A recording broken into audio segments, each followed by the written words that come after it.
nama Allah dengan nama Muhammad. Allah menyebutnya ismuhu Ahmad. Tetapi sudah tertulis kemudian namanya berdampingan di tiang arasy. La ilaha illallah Muhammadur Rasulullah.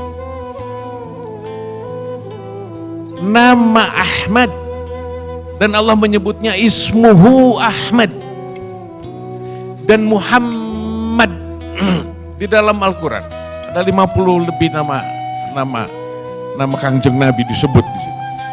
Karena kecintaannya, karena keindahannya, karena Allah menciptakannya sesuatu yang sangat patut kita pegang sebagai tali wasilah, sebagai cahaya yang menyampaikan berbagai macam amal kita kepada Allah Subhanahu wa taala.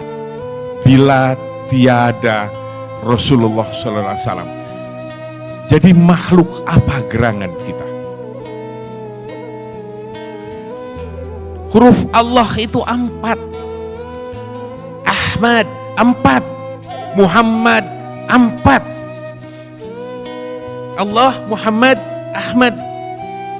Ada 3 ini. 12 sama dengan kalimat La ilaha illallah. 12 huruf.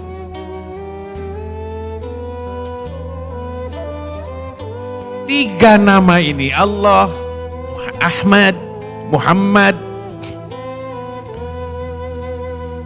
4. Tetapi kalimah La ilaha illallah yang 12 huruf itu, saking saya katakan tadi, manusia rendah dan tiada berdaya saat mengucapkan, mengesahkan Allah Ta'ala saja, dia tidak mampu menutupkan bibirnya, saking rendahnya dan hinanya. La ilaha illallah, tidak dicakupkan itu bibir.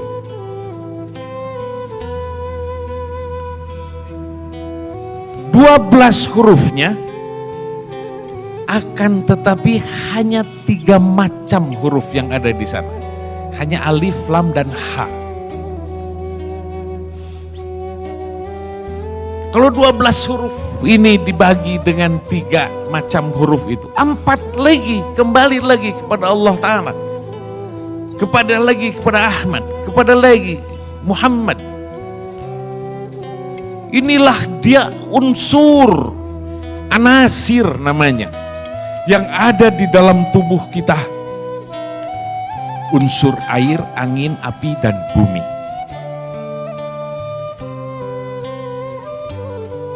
Ini dia. Kita tidak terlepas dari sana. Kealiman manusia, kejahatan makhluk berbentuk manusia seperti kita, karena kita terdiri dari unsur yang 3 itu, 4 unsur, maaf, air, angin, api, dan bumi, 4 unsur. Tapi berbeda huruf yang 4, Allah, Ahmad, Muhammad,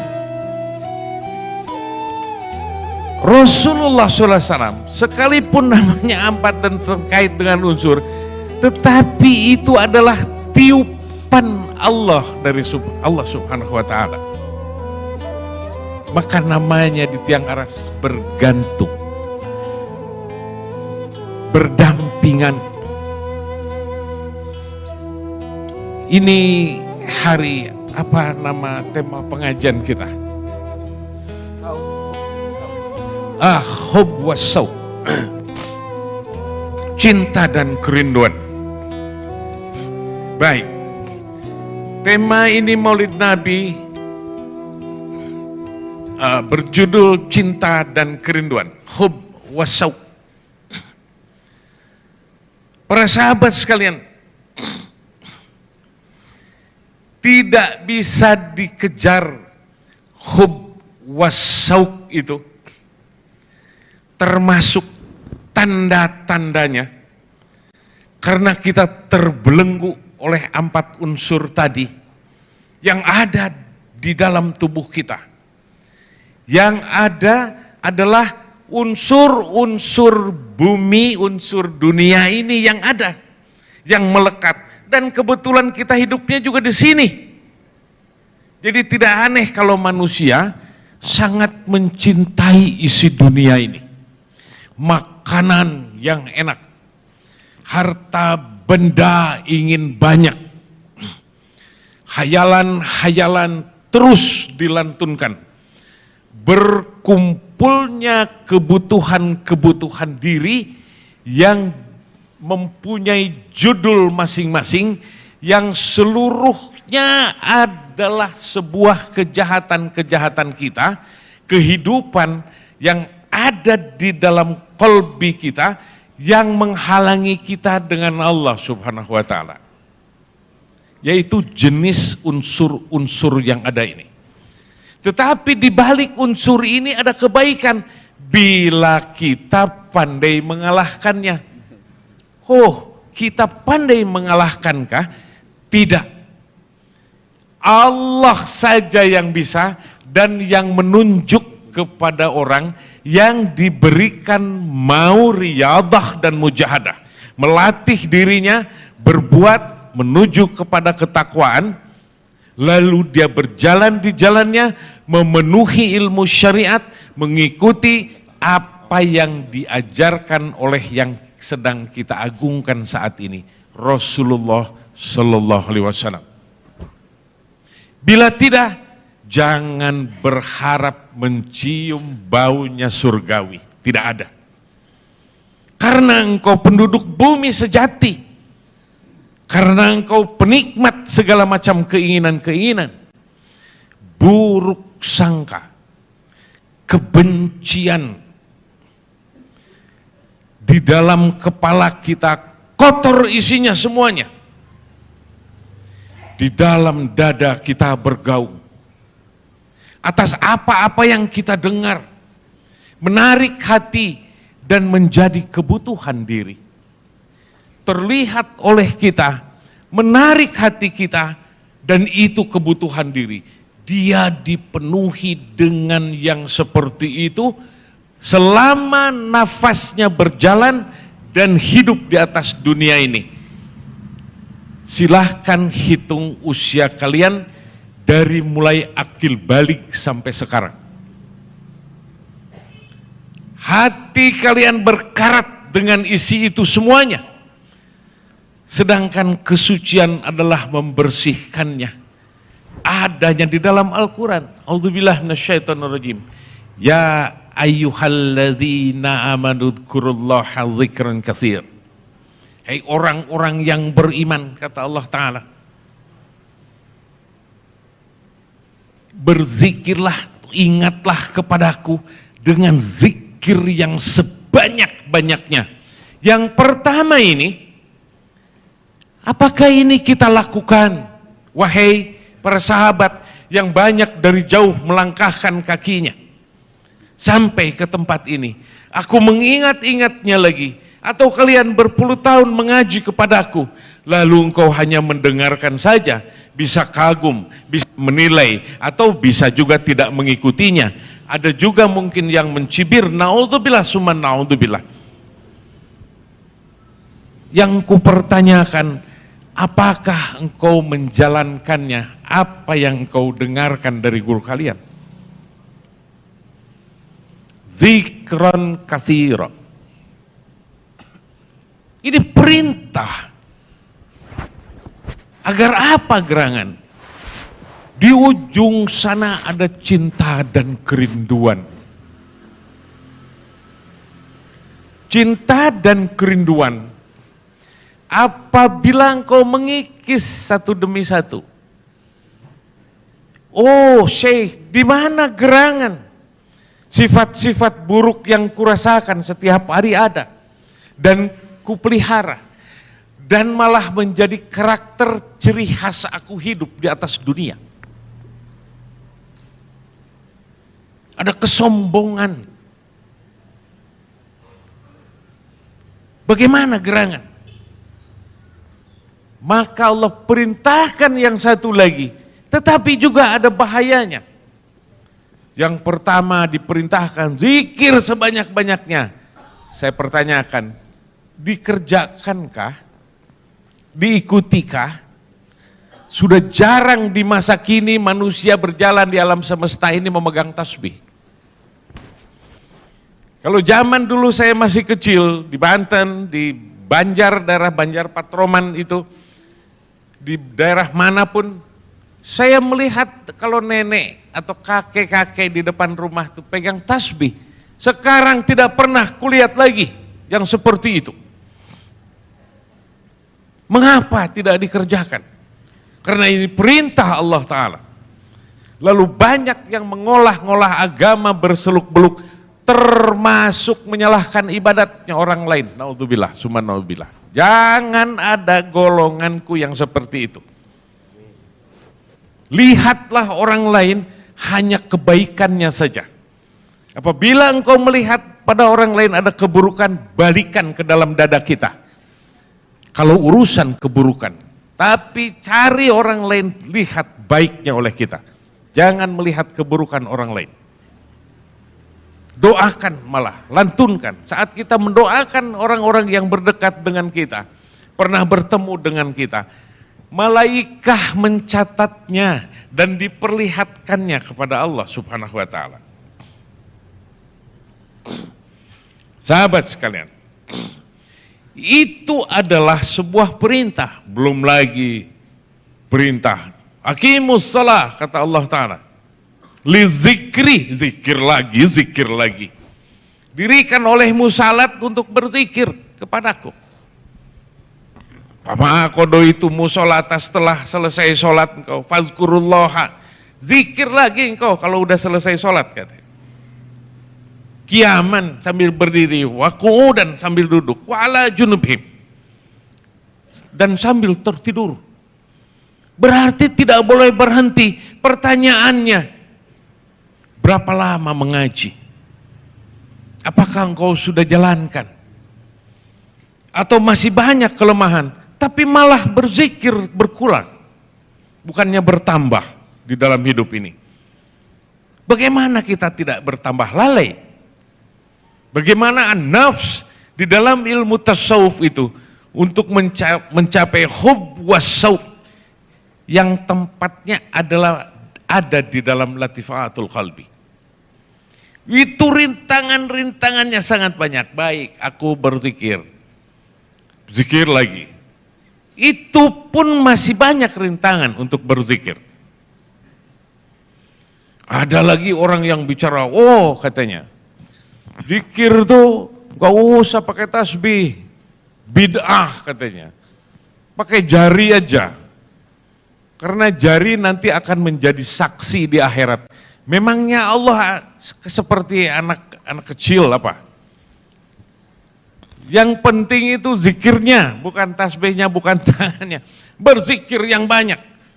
Ini perintah Allah Subhanahu wa Ta'ala.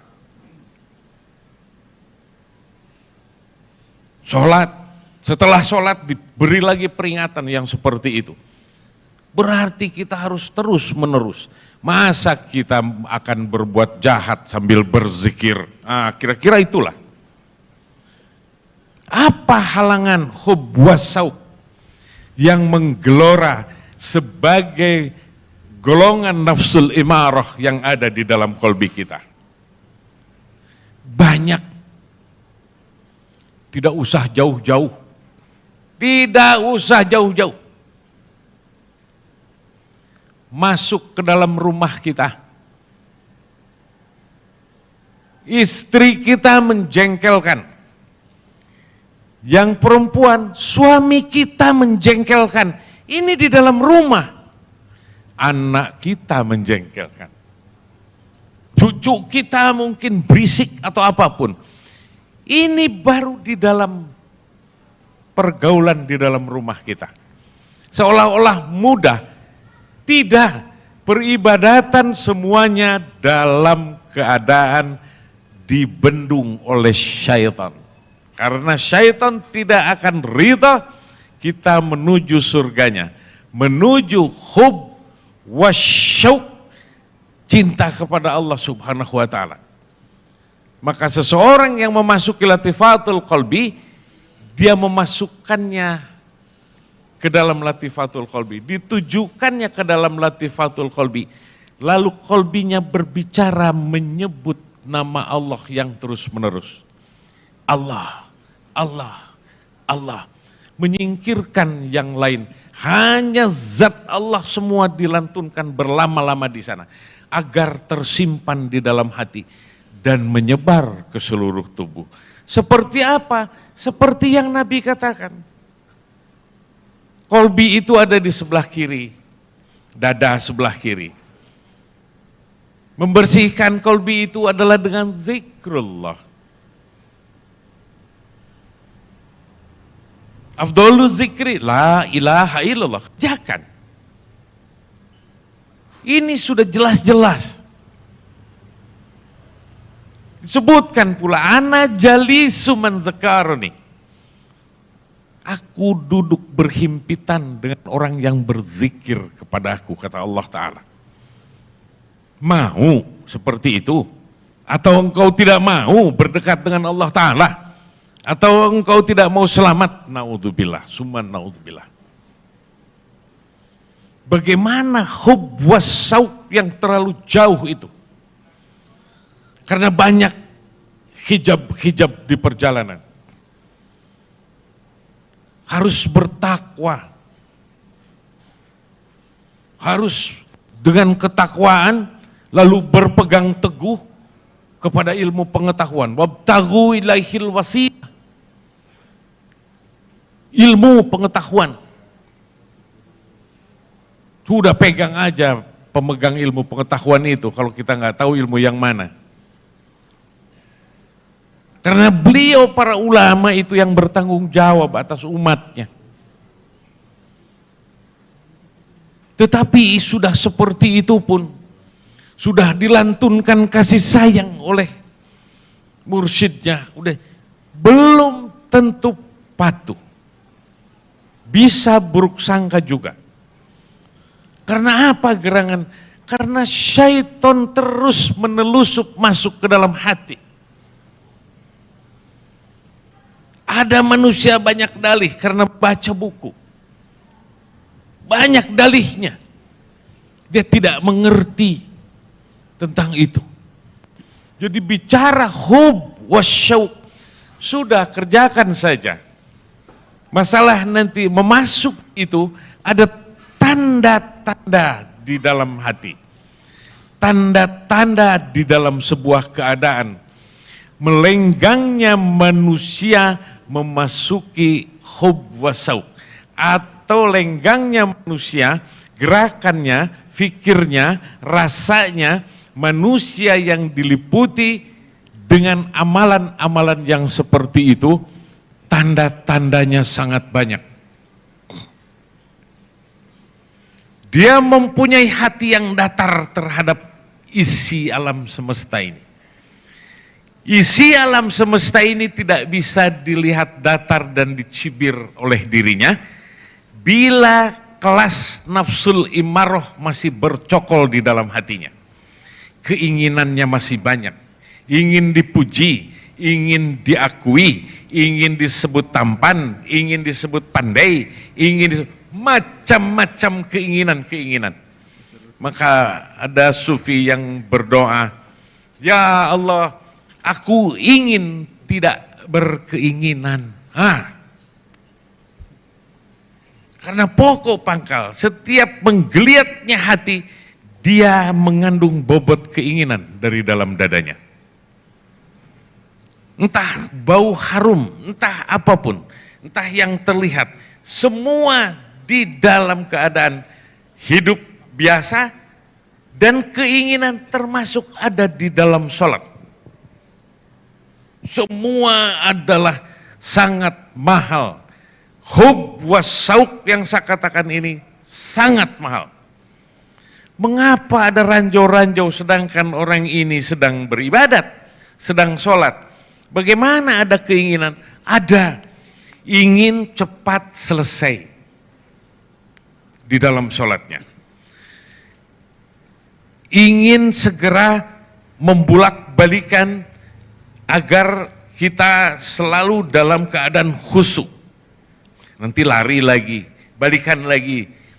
Oh, hati berbicara. Itu keinginan. Ingin khusyuk, ingin khusyuk, ingin khusyuk. Tapi apa daya? Semua yang menghalangi kegundahan-kegundahan itu sebuah pertanda belum tertujunya hati kita kepada Allah Subhanahu wa taala dengan murni. Karena ihsannya masih tipis. Ihsannya tiada. Kadar ihsan di dalam dadanya belum ada di dalam kesempurnaan. Berbalik dengan manusia yang ketakwaan tadi dan berpegang teguh kepada tali wasilah agar ketakwaannya tinggi. Adakah keinginan? Ada. Dia berkeinginan agar tidak dihukum oleh Allah Subhanahu wa taala. Dia berkeinginan agar tidak diketahui manusia banyak di dalam peribadatannya khususnya, termasuk keadaan-keadaan yang lain. Berbalik dia karena itu disingkirkan. Dia tidak peduli dengan isi alam semesta ini, bukan berarti tidak boleh mengisinya untuk bekerja dan mencari nafkah, bahkan dianjurkan. Tetapi hatinya melulu hanya untuk Allah Subhanahu wa taala. Ini adalah sebuah perbedaan yang ada di dalam diri. Mulailah dia berangkat, Allah mengangkat derajatnya karena Allah berkehendak.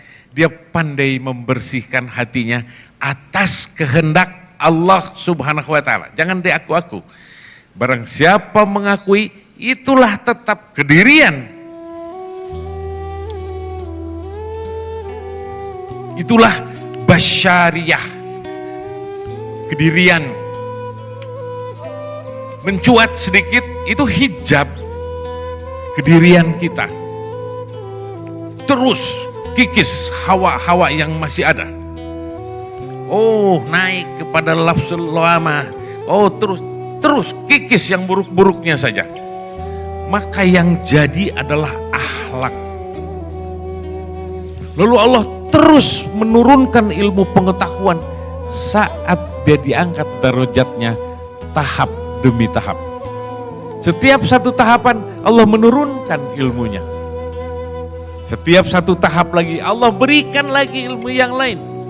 Setiap naik lagi makom dan makom, berarti Allah membiayainya dengan ilmu pengetahuan dan berbagai macam kebutuhannya. Kata Allah Ta'ala, fahuwa hasbuhu. May yatawakkal Allah, fahuwa hasbuhu. Semuanya akan kupenuhi, tapi tawakal itu harus engkau kejar. Hati ini tidak terganggu lagi dengan isi dunia. Allah menghinggapkan kesadaran dan kesabaran di dalam dada. Karena Allah sangat mengerti kita hina dan lemah. Karena Allah sangat mengerti kita ini tiada artinya di hadapan Allah Subhanahu wa taala.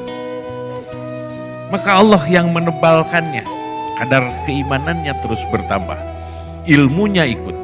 Sampai ke arah ma'rifatullah itu, keimanan terus bertambah dan ilmunya menggandeng dengan keimanannya terus meniti ke sana. Yang itu adalah akan merubah rasa yang di dalam dada. Setiap satu tahapan, satu rasa, satu fikir, satu ilmu, satu dibiayai. Fahuwa hasbuhu, kata Allah Subhanahu wa taala. Termasuk kebutuhan-kebutuhannya yang tidak kita mengerti, kita tidak tahu, yang kita tidak harap-harapkan mungkin. Tetapi Allah membiayainya terus menerus. Sahabat sekalian, tahukah itu apa namanya? Keagungan, dan Allah menunjukkan kebesarannya. Dan segalanya itu dilimpahkan kepada Rasulullah Muhammad Rasulullah Sallallahu Alaihi Wasallam.